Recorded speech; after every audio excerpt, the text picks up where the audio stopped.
नमस्कार विद्यार्थियों, मैं डॉक्टर शारदा भंडारी, सहाचार्य, राजकीय महाविद्यालय सिरोही। इस प्रकार आचार्य मम्मट ने काव्य लक्षण करने के बाद उसके मुख्य 3 भेदों का संक्षेप में उल्लेख किया है और सर्वप्रथम उन्होंने ध्वनि काव्य का लक्षण करते हुए निम्नलिखित कारिका लिखी है। इदमम् उत्तमम् अतिशयनी व्यंग्ये ध्वनिर्बुधै कथितः। व्यंग्य के अतिशयनी अत्यधिक चमत्कार युक्त होने पर इदम यह उत्तम काव्य होता है। बुधै विद्वानों ने ध्वनि कथितः जिसे ध्वनि नाम से कहा है। कारिका में अपने लक्षण को देते हुए आचार्य मम्मट ने वृत्ति में कुछ शब्दों को समझाया है।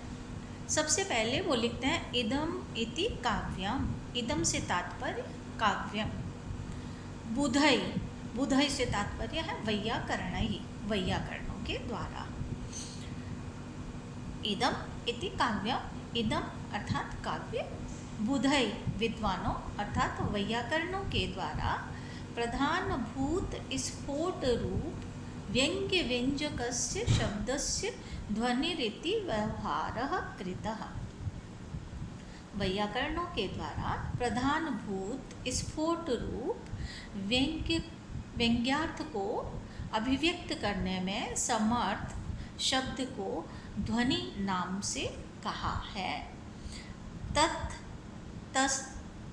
ततस्तन्मतानुसारिभिरन्यैरपि न्यगभावित वाच्य व्यंग्य व्यंजन क्षमस्य शब्दार्थयुगलस्य। ततस्तन्मतानुसारिभिः तदनंतर उनके मत का अनुसरण करने वाले अर्थात वैयाकरणों के मत का अनुसरण करने वाले अन्य विद्वानों ने भी अर्थात साहित्य शास्त्र के आचार्यों ने भी न्यगभावित वाच्यार्थ को गौण करके व्यंग्य व्यंजन क्षमस्य व्यंग्य को अभिव्यक्त करने में समर्थ शब्दार्थ युगलस्य शब्द और अर्थ दोनों के लिए ध्वनि शब्द का प्रयोग किया है। जैसे उदाहरण दिया है इन्होंने ध्वनि काव्य का आचार्य मम्मट ने।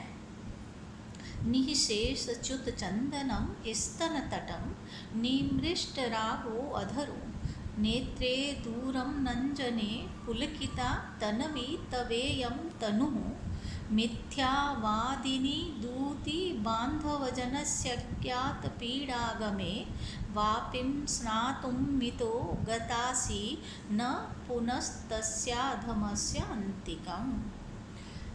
इस उदाहरण का पहले अपन वाच्यार्थ करते हैं। स्तन तटम निशेष च्युत चंदनम। स्तनों के तट से चंदन पूर्ण रूप से हट गया है। अधर होठों से राग जो आपने ललाई लगाई हुई थी, अधरों पर लगाई हुई ललाई निमृष्ट बिल्कुल पूछ गई है। नेत्रे आँखों में लगा हुआ अंजने काजल दूरम हट गया है।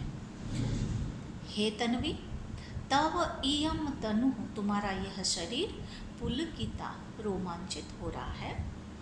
बांधव जनस्य अज्ञात पीड़ागमे।